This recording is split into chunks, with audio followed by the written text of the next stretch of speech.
yeah. The corner singer on the mic, yeah. To the new view, let's go. I might not be able to see you, but you can see me with your mind, baby. Even though you may have sight, you should know that I am blind, baby. So don't judge me, get to know me. Don't rush, just take it in slowly. I could do much more than you know. I can open your mind with my eyes closed. Eyes closed, mind open. Come into my world and let me change your view of me. Eyes closed, mind open. Come into my world and let me change your view of me. Eyes closed, mind. Welcome to our first episode of Eyes Closed, Mind Open. I'm excited that you're here listening with us, and we've got a good episode, an informative episode for you today, talking about how blindness is a spectrum. I know that one of the first questions I always get asked is, what can you see? And how long have you been blind? Have you been blind since birth? I get those two questions probably more than any other. And so I have three lovely ladies here to discuss this topic today. My name is Hannah Kinsey, and I'll be kind of leading our conversation. And then to my right, we have Melissa Vega. Say hi, Melissa. Hello, I'm Melissa Vega. And then we have Catherine. Hello, I am Catherine. And then we have Red. Hi, I'm Red. So we're just going to kick it off and get going. So all of us have different perspectives, and three of us are kind of on the different parts of the spectrum of blindness. And so we thought it would be really cool to discuss what it has been like for us, what we're able to see, how we've experienced just being blind or going through different stages of that even. And so I have been blind since birth. So for me, this is what it's always been like. I've learned very early on kind of just how to navigate the world without sight. Though I say I'm completely blind, I can see light. I have light perception, so I know if the lights are on or off. And that also enables me to see kind of outlines of different things. So I can see outlines of doorways. So I navigate buildings very well. However, I'm also very light sensitive. So when I go outside, I'm completely disoriented and don't know where I am and cry the first time I step outside, especially when the sun is very bright. But this is all I've ever known. But what I find it fascinating to talk to other people who have gone blind later in life or are currently going blind and how they've experienced it, and what it was like going from being able to see and then to lose that and have to learn everything completely over again. And so I'll kind of let everybody else share where they are, and then we'll carry on the conversation from there. We both look at each other. Okay, so I'm Melissa, and I have started losing my vision probably about almost 3 years now, if not going on 3 years. I've had good 20/20 vision my whole life, never had to wear glasses, and quite frankly, I've never really gone to an eye doctor, which now in hindsight, I should have really. But I just never had issues with my vision at all growing up. And then about 3 years ago, I started noticing a difference in my vision. It's like kind of getting a little more blurrier. And I just thought maybe, I'm getting older because I'm now hitting my mid-30s. And I thought that, it was about that time I might need some glasses. So I went to the eye doctor, and then they took some images of my eyes. Come to find out, I was bleeding in the back of my eyes, and I was not getting any oxygen to my eyes. And that just kind of it changed my whole life completely. So now I am completely blind in my left eye, and I have low vision in my right. And even now to this day, it's changing for the worse. So I'm like in the middle. I'm in that middle stage of being able to see to slowly losing my vision. And that's a really tough, big pill to swallow, you know? Right. So yeah, that's where I'm at right now on the spectrum. So I'm Catherine, and I lost sight in my left eye in 2001. I had given birth to my oldest son, had got diagnosed with glaucoma, and then by September of 2001, I had lost vision in my left eye. And so my right eye, I didn't start going low vision till about 2018. And then by 2019, I had to stop working. And by 2020, I had totally lost my eyesight. And I can sometimes tell when like the lights go on and off in a room, but I cannot see doorways or anything like Hannah. But I definitely understand, Melissa. Like, I didn't have any problems as a child with my eyesight. I didn't start wearing glasses until I was 24. And then by the time I was 26, I had lost vision in my left eye. Now, being 48, I have no vision. So it, like you said, it's a bitter pill. It's a huge pill to swallow, and it's a tough thing. And but I, have started to learn how to navigate by myself, and I still do all my little fun things like cooking and baking, and I still clean my house. And yeah, I have to sometimes have people check behind me, but other than that, I, try to keep my life as normal, I should say, as normal to me as possible. And maybe Red can attest to, because she's a spouse of someone with on the, the blind spectrum. She can attest to the changes that maybe he has had. Yes. My husband is named Galen, and we have been back together for about 9 years. And when we got back together, I knew that he was going blind. He told me straight up, was 100% perfectly honest. And, was kind of the thing, like, if you don't want to get involved, I totally understand. And I'm like, no, I'm 100% in it.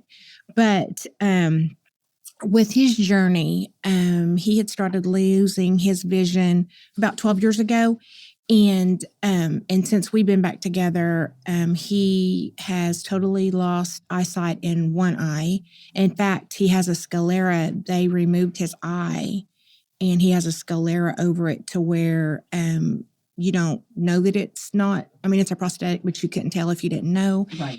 And but the other one, it has diminished, and he can see sometimes about 20 to 40%. He has glaucoma, and he's a diabetic. So he has degenerative disease in his eyes. So as you say, Miss Hannah, about him being light sensitive, he's light sensitive the way you are, not to the extreme. He has to have sunglasses on. He has to adhere his sunglasses to what the atmosphere is inside and outside of a building, or, just outside and stuff. And it's, it's just, for what I've seen, it changes in him. I've seen changes in myself too. It's real hard to be with somebody with low vision and you have sight, because you want to do everything for them. Mm-hmm. And it's been real hard on me to not do everything.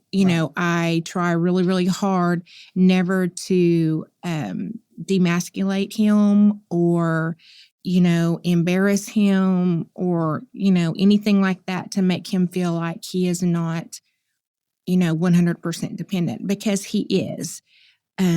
The most important thing in our house is where he puts something. If that's where he wants it, then I can't come along and like clean the house and move anything. That's the biggest thing that I've had to live with is, you know, where his stuff is where his stuff. People come over to like dinner and stuff, and it's like, this is where the salt and pepper shaker is. This is where, you know, this is the way that we have things. Right. And stuff. And that is hard, you know, to be with somebody that you have to accommodate yourself to tailor to him, if that makes any sense. I think it's so fascinating too, because we talk about blindness being on a spectrum, just what we can or can't see as the case may be, but also just the way we're all unique. Of course, that's true of every single person on planet Earth, but even the way, you know, in which we do things. You say Galen doesn't like things to be moved. I am a very unorganized person. Like when I get home, I'll throw my stuff everywhere. And so then the next day it's like, where's Waldo, trying to find everything. But that's just my personality, and maybe I ought to be a little better, but I kind of like the chaos of my life. And so I don't keep things in the same place all the time. My sister is very kind to me, and she comes and cleans my house. I pay her, don't worry, y'all. But she comes and cleans my house for me, and yeah, things get put in different spots. And to me, it doesn't bother me because I know she'll put it in one of 3 or 4 spots. Right. So, but being single, I didn't mean to interrupt you, but being single, I feel like that might be easier than living with somebody, because there for a long time, I would just like move something like the shampoo, his shampoo and conditioner. He's got it set up to where he's got the shampoo in a certain place that, the conditioner has got like a hair bob on it to where he can tell the difference. Okay. Well, until I was being taught by him, I would just be like, why is this on here, and take it off? And it would totally mess him up. Yes. And so when I say he doesn't like things to be moved, it's just, he's totally 100% independent. He could take care of himself if I wasn't around. But, then he gets frustrated because it's like, I've asked you not to, to move anything. He's never hateful about it or anything, but living with another person and they move your stuff sometimes. Right. And I can it can get very frustrating. Yeah, I can kind of attest to that because I have my husband and my son that we all live together. And so, but I have also, like Galen, I have a certain way that I do things. Like I put the ponytail holder around my conditioner, and, I'll set the coffee in a certain spot. So I know when I'm setting my husband's coffee pot up for him in the morning, I know that I'm grabbing the coffee canister and I'm not grabbing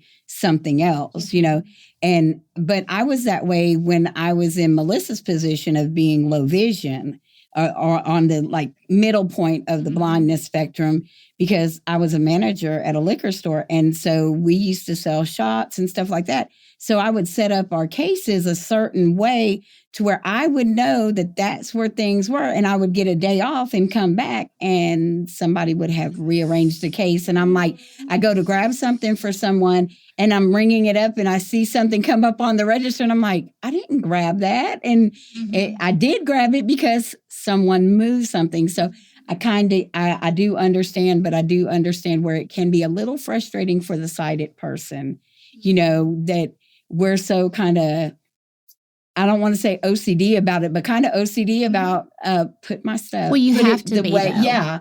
Put it where I know, in the same spot. For safety's sake. Right. And like Miss Melissa, if you can see that your vision is deteriorating, not that you like get in a habit of this is the way you're going to start doing things, I think that maybe having that and it's deteriorating slowly, which I don't mean any disrespect whatsoever. No, you get to a point where you have muscle memory, like that your toothbrush, is on the left. That you get on your bed from the right. And it's just stuff like that. Yeah, I think that's also too kind of like a personality thing because I'm already like that to begin with. You know what I mean? Let me tell you when I come to work and some things are moved, but that's a conversation for a whole other day. But for me anyways, that's like a personality thing. Like there are, certain things that I have in certain places just because it's easier for me to access, or it's, you know, easier for me to remember. And I think if and whenever my vision does get worse or it completely goes, I'll know that it's already there, you know? Right, So I think maybe too, like, there's a difference because I've, you know, been blind forever since my existence began. So so many wonderful years ago. Yes. And so, but I lived with all sighted people. So, you know, I had my mom and my dad and my sister, and we lived in a small house, and it was always chaos. We had one bathroom that we all shared. Everything was always topsy-turvy and helter-skelter. And so I learned to live with that. But I also think too, and I'm sorry for interrupting you. I'll forgive you. And thank you. I love you. just as much. I think too, where you had an advantage too, even though everything was, like you said, topsy-turvy, helter-skelter, your family didn't treat you any different because you were blind. Your family treated you, you know, your parents treated you just like they treated your sister, who's, you know, so you didn't get coddled and, you know, sheltered. And it was, Hannah's in the real world. Let's make Hannah be Hannah. And even though you're blind and in a sighted world, you function very well because of that. And I think that also, that's where, you know, you start getting your therapy, and you start going to meetings, and you start going to, you know, occupational therapy. You have them come out, change the lighting in your house, you know, teach you to learn how to walk with the cane. I think that's the earlier that you can start that, the better. You know, in your case, it's from birth, you know, and with like Galen, before, you know, when he started knowing that he was, you know, eventually going to be low vision, that's when he started, you know, and his ex-wife and stuff, you know, she didn't want to go to therapy or whatever. He went by himself, you know, because you go through the stages of grief, the stages of denial, you know, you do go through a depression. And you're the angry blind guy, you know, and I had to learn how to, you know, if he's having a bad day, just let him have a bad day. Right. And my husband had to learn that too. Yeah. And it's hard because sometimes he could be a million miles away, and he's not even, you know, I don't even exist for the moment. When I ask him something, he'll react in a way that I wouldn't expect, but it's not me. And that's real important to know that it's not always you. You can't take it personal unless you have done something, you know, and then he has a right to be mad at you. Yeah. Right. But I think education is very, very key in the beginning. Right. And I think Melissa could probably agree. And I don't know if Hannah has gone through it, but I know Melissa could probably agree because of her stage of being on the blind spectrum. You know, I know when I lost my eyesight in my left eye in 2001, to me, it was kind of no big deal. It was like, okay, that happened because of glaucoma and blah, blah, blah. But it was like, well, I'm okay right now. And I just functioned with my life. I raised my 2 sons, and it was like, okay, I'm still okay. And then when I started losing eyesight in my right eye, I was like, uh-oh. You know, I kind of got scared. And then when it happened, the depression is real. Oh, yes. The depression is very real. And, you know, if I would have had the group of people that I have in my life now, back just 4 short years ago, I think I would have been able to deal with it a lot differently. And my husband can tell you, I can be quite mean. But saying that, you know, with everybody in this room having some sort of disability, no disrespect, I have a disability with my back and my spinal cord injury.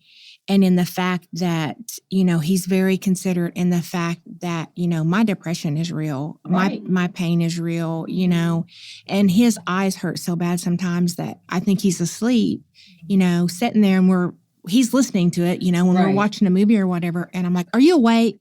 He's like, my eyes are hurting. And he just has his eyes closed. Yes. And so I have definitely, you know, been very more considerate in the fact that we have to respect each other's disabilities, you know, even in this room, you know, you have to, You have to respect that. And some people just don't know how to do that. But Right. there again, that's where I think educational, Right. comes in. And I think the world would be such a better place if everyone was a lot kinder to Oh, yeah. each other and a lot more considerate and thoughtful of everyone's feelings, and not so much as like, oh, let me hold your hand. Yeah. No, not like that. Like, just a kind word goes such a long way. And just being like, I mean, I've never wanted anybody to say, oh, like, it really, sometimes it'll bother me when someone goes, oh my gosh, you lost your eyesight. Oh, I'm so sorry. I feel so bad. Don't feel bad for me. I still function just fine. I can still whip up a cheesecake and Yeah, you can. and whip up a pan of lasagna and, be fine. I can still cook and clean and do what I do on an everyday basis. One thing I've learned being with somebody with low vision, you guys do not want to be pitied for any reason, and you don't want, to just take things, taken away from you just because people don't think that you can do it. Right. And whether we're totally blind or like Melissa on the spectrum, but not totally blind, like Hannah does amazing work. Hannah is amazing. The way Hannah sings, plays the piano, does stuff on a computer. Hannah does a lot. And it's just, I've learned so much from being around her, Melissa, just people here at Newview. Yeah. And it's just, I wish a lot of employers would realize, even though we have disabilities, we're still employable. Yes. We can still work just as hard, if not harder, than a sighted person.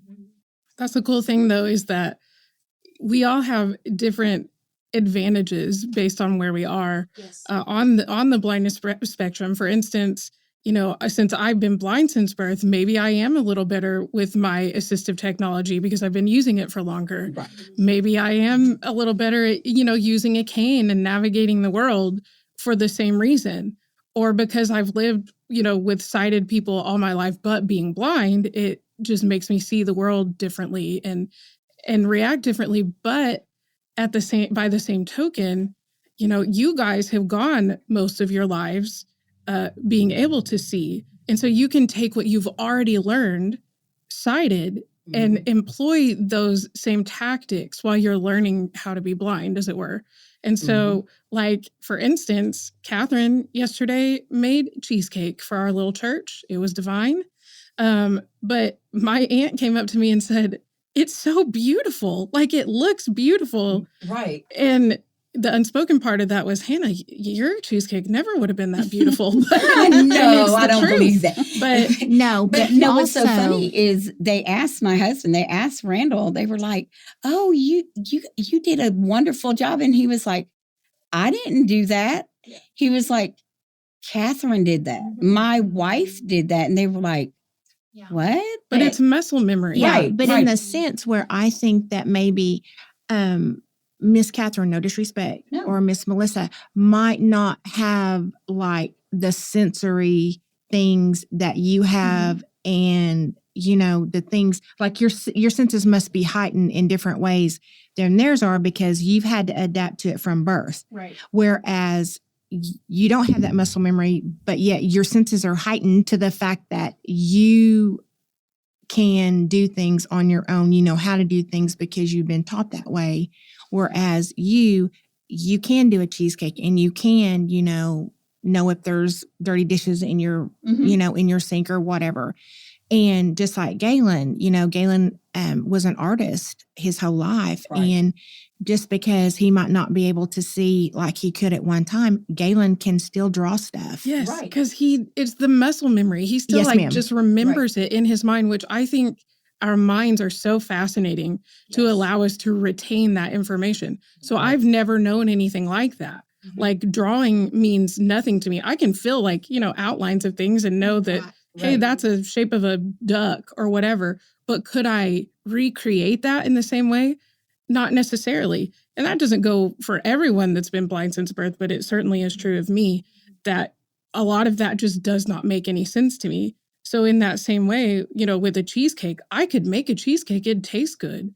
That doesn't mean that it would necessarily look as pretty. Yes, And so I just think that's the really cool thing about it is we all bring different things to the table. We all have different advantages, and that's how we learn from each other. Right. And I think the ability to learn from each other and accept that, we're all different and we all have things to teach each other. Just like you said, Galen, was an artist before, and he can still draw. And Hannah is a musician. Hannah has a beautiful voice. When I tell you, Hannah brought me to tears the first day I went to church and heard her sing. And I had never heard her sing before. I mean, I've heard her, we've been around the building and we'll joke around and sing a little here and there. But to hear her just beautifully play on the piano and sing, it's like, it's breathtaking. And not everyone has that ability. Like you said, everyone has a different thing that, like she has perfect pitch. She can, hear it and recreate it, where I listen to it and I can sing it, but I might not be as perfect as the person who sang it before me. I think we all have something that we can learn from. People have just a uniqueness that they can learn from each other. And if we would just be understanding and just accept that everyone is unique in their own way. God never made us he made us different for a reason. Yeah. And if we would just accept that and just be able to love each other and learn from each other, I think the world would be so much better. But just like kind of what I was saying, your senses are heightened so much to where your ears are on a probably totally different spectrum than any of us sitting in this room. That's just like when Galen started going blind or visually impaired, his nose is like, he can smell things 3 miles away. Yeah. My kids say I have bad hearing. I mean, yeah. And and that's something that he does too. Mm-hmm. And it's just something that your life, you might have something, almost kind of sort of taken away, mm-hmm. but God gives you something else, not to replace it, but to enhance it, mm-hmm. so you can deal with day-to-day life. Yeah.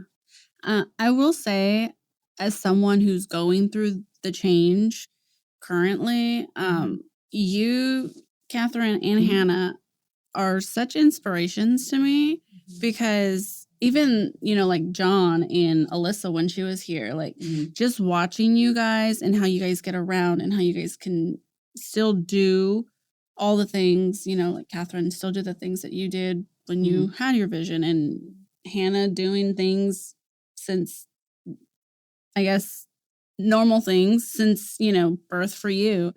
It gives me hope, especially during this part in my journey, because the depression is real, like you all said. Yeah. It is so real. And I'm not going to get emotional, but I think you can get emotional if you want to. It is so real, and it's scary. And for someone that goes from seeing every single day and yes. then slowly it going, like it's slipping through your fingers, right.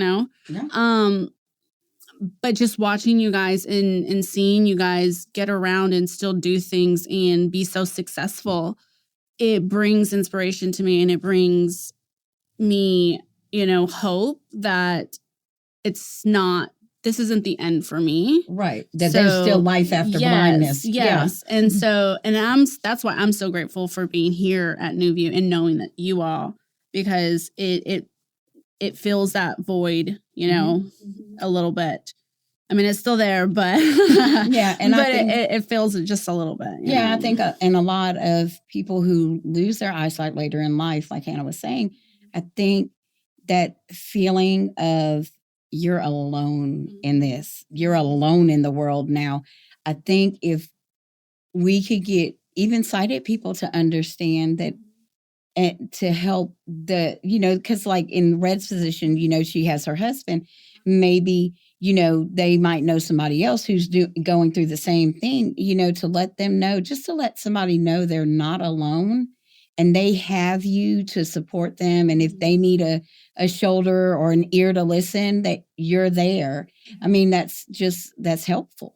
you know, and Galen is the Native American coordinator here at New View. And so when we go to powwows and we go to festivals or whatever we might be doing, you know, on our so-called spectrum, we always reach out to people. If we see, you know, somebody visually impaired in a crowd, he'll approach them and say, you know, hey, are you doing okay? You know, are you employed? Right. You know, are you interested in employment? You know, just contact this number, contact me anytime you want to.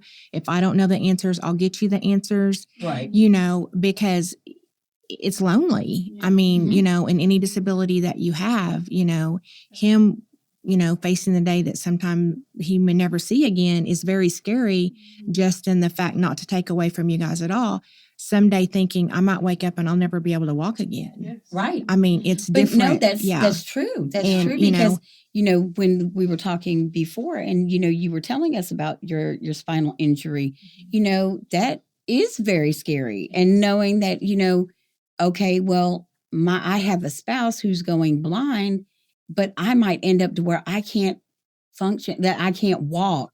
And how am I going to make sure he's okay and I'm okay?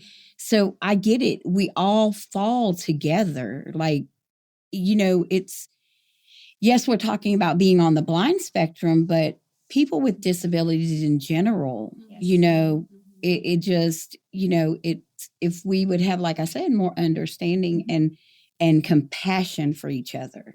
Right. Because the world was not made for us in mind. It does not. Right. We're down to 1 minute, so go ahead. We might need a part 2. We may need a part 2 later. Yeah. See, this is why it's good to have Red in here, because she tells us you got 1 minute left. Can be here anytime. She's our seeing eye friend. That's right. Galen calls me his seeing. I used to be his sighted girlfriend. Now I'm his sighted wife. Well, see, I call my husband my seeing eye spouse. So she does. Yeah. And my children are my SECs. They're my seeing eye children. Oh, my word. Well, y'all, this has been a good conversation. I think really even us in this room have learned a lot from each other just in the past 30-ish minutes. So I am glad that we had this discussion. I hope that you listening, wherever you are, also enjoyed it and maybe learned something, because that is the goal of Eyes Closed, Mind Open, is that you keep your mind open so that you can learn, continue to learn, and kind of gain some new insights. So I hope you enjoyed the episode, and we'll see you next time. Bye. Eyes closed, mind